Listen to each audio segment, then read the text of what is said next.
지난 4분기 세기 동안 세계는 미국의 부채 운용 능력을 놀라움 속에 지켜봐왔다.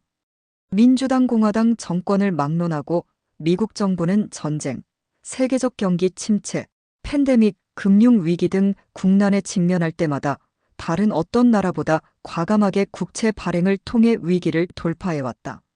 국내 총소득 대비 순부채 비율이 현재 100%에 육박할 정도로 급증했음에도 불구하고 국내외 채권자들은 피로감을 보이지 않았다. 2008년부터 9년 글로벌 금융위기 이후 수년간 미국 국채 금리는 초저금리 상태를 유지했고 다수의 경제학자들은 이러한 환경이 장기적으로 지속될 것이라 믿었다. 그 결과 적자 재정, 즉 새로운 차입은 공짜 점심처럼 여겨졌다. 위기 때마다 부채 비율은 급등했지만 다음 위기를 대비해 재정을 비축해야 한다는 필요성은 사라졌다.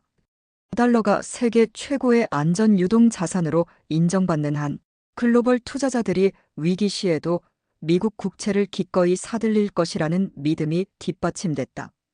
그러나 최근 몇 년간 이러한 전제는 흔들리고 있다. 우선 채권 시장이 예전만큼 순응적이지 않고 미 재무부 10년, 30년 채권의 장기 금리는 급등했다. 현재 미국의 총부채는 약 37조 달러로 다른 주요 선진국 전체 부채와 맞먹는 수준이다. 금리가 1%포인트 오를 때마다 미국 정부는 연간 3,700억 달러의 추가 이자를 부담해야 한다. 2024 회계연도에 미국은 국방비로 8,500억 달러를 썼지만 이자 비용은 그보다 많은 8,800억 달러에 달했다.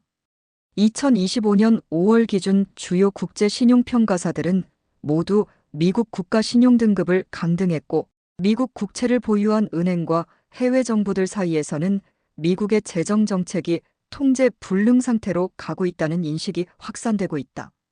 2010년대의 초저금리 시대가 다시 돌아올 가능성이 낮다는 점은 상황을 더욱 위험하게 만든다. 마법 같은 해결책은 없다. 도널드 트럼프 대통령이 높은 금리의 책임을 연준 패드에 돌리는 것은 사실을 호도하는 것이다.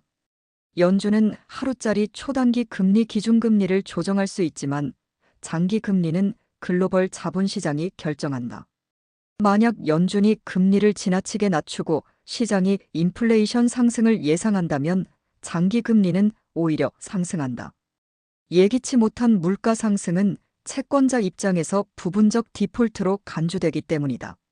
정부가 독립적인 중앙은행을 두는 가장 큰 이유도 바로 장기 금리를 안정시키는 데 있다.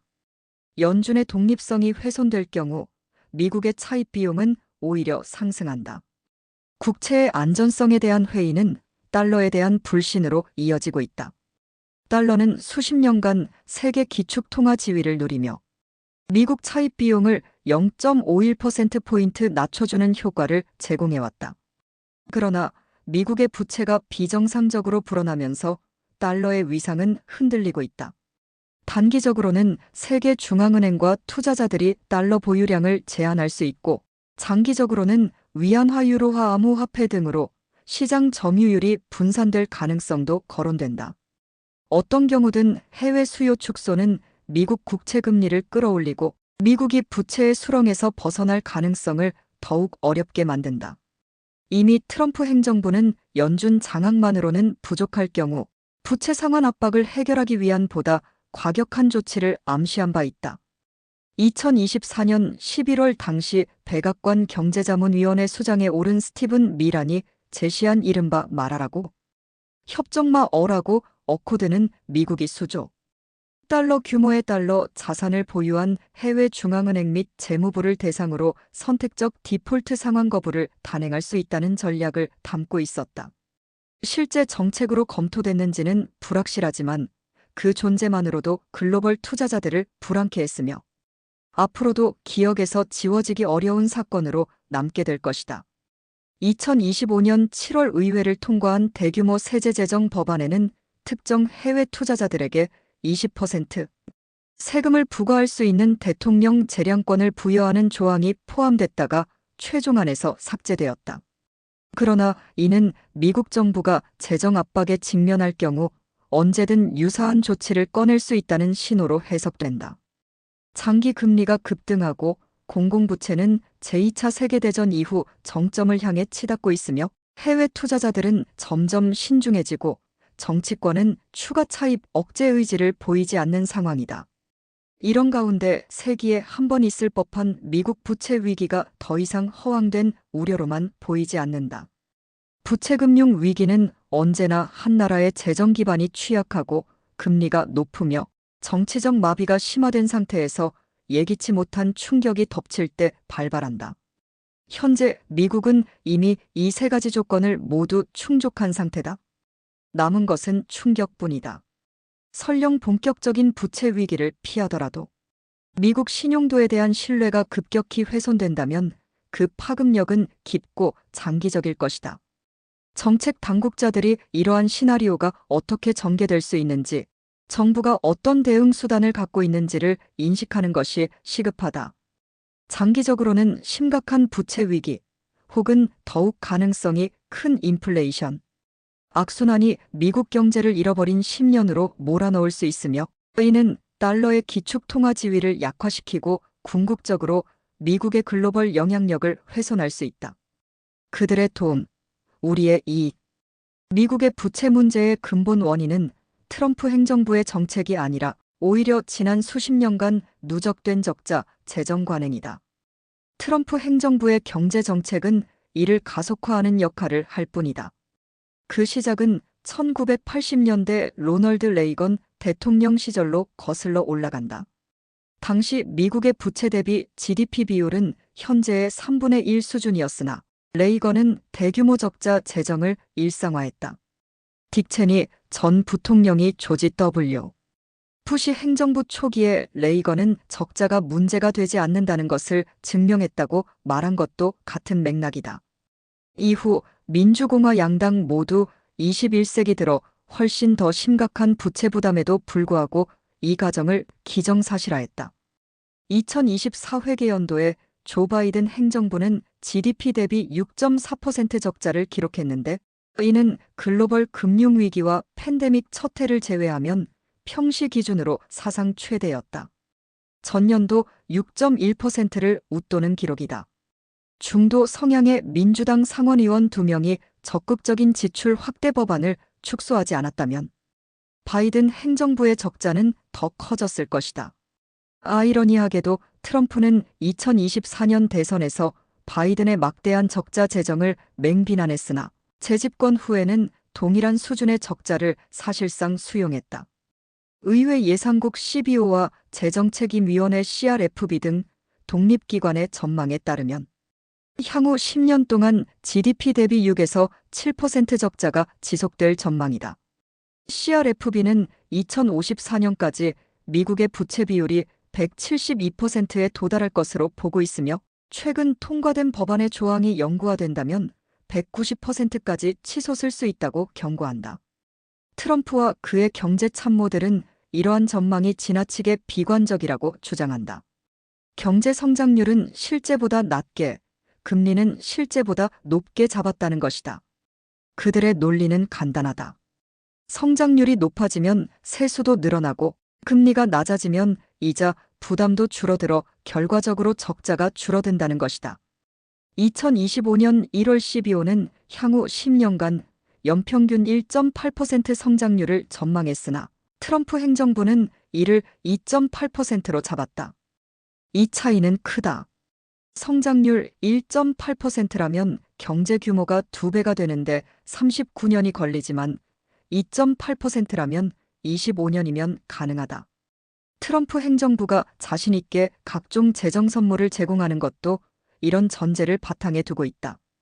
공정하게 말하자면 민주당 내에서도 부채 중심의 접근법에 모두가 동의한 것은 아니었다.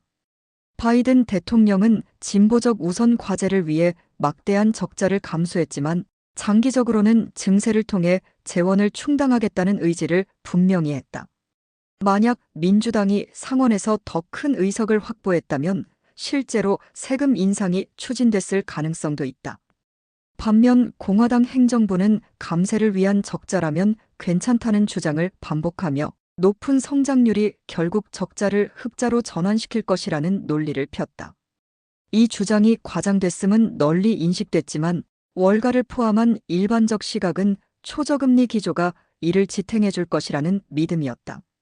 그러나 부채 논쟁이 정치적으로 과열되면서 영원한 저금리 전제를 의심하는 경제학자들은 배척되거나 무시됐다. 하지만 금리 변동의 장기적 역사를 살펴보면 금리가 다시 상승하는 것은 가능성이 높고 오히려 자연스러운 흐름이라는 사실을 인식할 수 있었다. 실제로 2007년 9월에서 2012년 9월 사이 미국 10년 만기 물가 연동국채 금리는 약 3%포인트 급락했는데 이는 인구 구조나 생산성 하락 같은 느린 추세로는 설명하기 어렵다. 훨씬 더 설득력 있는 이유는 글로벌 금융위기와 그 여파였다. 그리고 이러한 충격의 영향은 결국 사라질 수밖에 없었으며 초저금리 시대가 끝날 것이라 예상하는 것이 합리적이었다. 물론 초저금리 시대를 가능하게 했던 요인 가운데 일부는 여전히 존재한다. 선진국 대부분에서 진행되는 고령화가 대표적이다. 그러나 장기금리가 향후에도 높은 수준을 유지할 이유는 충분하다. 무엇보다 세계적으로 정부 부채가 급증하면서 통합된 자본시장에서 미국 금리의 상향 압력을 가하고 있다. 실제로 지칠 국가들의 평균 부채 비율 순부채 기준은 2006년 55%에서 현재 95%로 상승했다.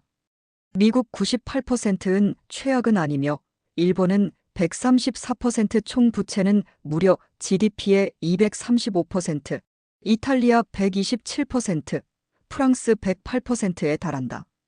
여기에 각국에서 포퓰리즘 정당의 부상으로 인한 국내 지출 확대, 압력 전력을 집약적으로 소모하는 인공지능 AI 산업 성장, 관세 전쟁과 글로벌 공급망 붕괴로 인한 대규모 이슈어링 투자, 기후변화 대응과 재난 복구 비용 등이 결합하면서 장기 금리를 끌어올리고 있다. 일부 경제학자들이 2010년대에 매혹적인 가정을 제고하기 시작했지만 워싱턴은 여전히 안이한 태도를 보이고 있다. 이자율 급등, 기록적 부채, 정치적 불안, 연준, 독립성 약화 등은 새로운 충격이 발생할 경우 광범위한 붕괴로 이어질 수 있는 위험을 높이고 있다. 대역제 그레이트 리프레션의 가능성. 미국의 부채 위기가 언제, 어떤 방식으로 터질지는 37조 달러 규모의 질문이다. 한 가지 시나리오는 투자자들의 신뢰 붕괴다. JP모건 체이스 CEO 제이미 다이먼이 경고했듯이 국채 시장의 균열 즉 갑작스러운 금리 급등이 대형 위기를 촉발할 수 있다. 이는 과장이 아니다. 부채 위기는 언제나 오랫동안 조용히 쌓이다가 불시에 폭발하곤 했다. 다른 시나리오는 투자자들이 돈의 안전성에 불안을 느끼며 국채 금리가 수개월 혹은 수년에 걸쳐 점진적으로 오르는 경우다. 금리 상승 자체는 위기라고 단정할 수 없다. 그러나 부채 불안이 원인이라면 주식과 부동산 가격 하락, 기업 투자 위축, 정부의 이자 부담 증대로 이어진다. 이 과정이 천천히 진행된다면 정부는 대응 시간을 벌 수 있다. 그러나 재정 적자 축소와 신뢰 회복에 실패한다면 시장은 더 크게 반응해 금리가 더 치솟고 정부는 더 극단적인 조치를 취해야 한다. 이른바 고금리 부채의 연혹 상태가 장기화되면 소비 투자 심리는 얼어붙고 성장은 정체될 것이다. 미국이 늘 선택해온 대규모 적자 재정은 오히려 금리를 더 끌어올려 역효과를 낼 수 있다. 이 상황을 벗어나기 위해 미국은 전통적 해법 대신 이른바 2단적 옵션을 동원할 수 있다. 신흥국들이 흔히 사용해온 방식이다. 디폴트와 인플레이션 시나리오. 하나는 법적 의미의 채무불이행 디폴트이다. 미국은 과거에도 이를 경험했다. 1933년 루스벨트 대통령은 국채 투자자가 달러 대신 금으로 상환받을 수 있도록 보장한 골드 조항을 파기했다. 이후 금과 달러의 교환 비율은 20.67달러에서 35달러로 조정돼 달러 가치는 급락했다. 1935년 연방 대법원은 이를 디폴트로 판결했지만 막대한 정치적 압력 속에서 채권자 보상은 불필요하다고 동시에 판결했다. 미국 국채를 금과 동등한 안전자산으로 믿었던 해외 중앙은행들에는 뼈아픈 조치였다. 보다 단순한 방법은 고인플레이션을 통한 사실상의 부분 디폴트다. 연준 독립성이 장벽이긴 하지만 헌법에 명시된 것도 아니어서 정치적 압력에 따라 무력화될 수 있다. 대통령은 급진적 금리 인하를 통해 인플레이션을 감수하겠다는 의지를 가진 연준 의장을 임명할 수 있다. 그러나 연준 이사 임기가 14년에 달하고 의장도 4년 임기 보호를 받는다는 점에서 즉각적 교체는 불가능하다. 의회 협조가 있다면 상황은 달라진다. 2차 세계대전 당시처럼 연준의 정책금리 권한을 재무부에 넘기도록 법을 개정할 수 있고 연준 이사회에 대규모 인사를 단행할 수도 있다. 설령 연준이 금리를 급격히 내린다 해도 인플레이션은 맞는 카드가 아니다. 1970년대 미국처럼 수년간 두 자릿수 인플레이션이 지속되면 장기 국채 가치는 급락하겠지만 단기 부채는 더 높은 금리로 재조달해야 한다.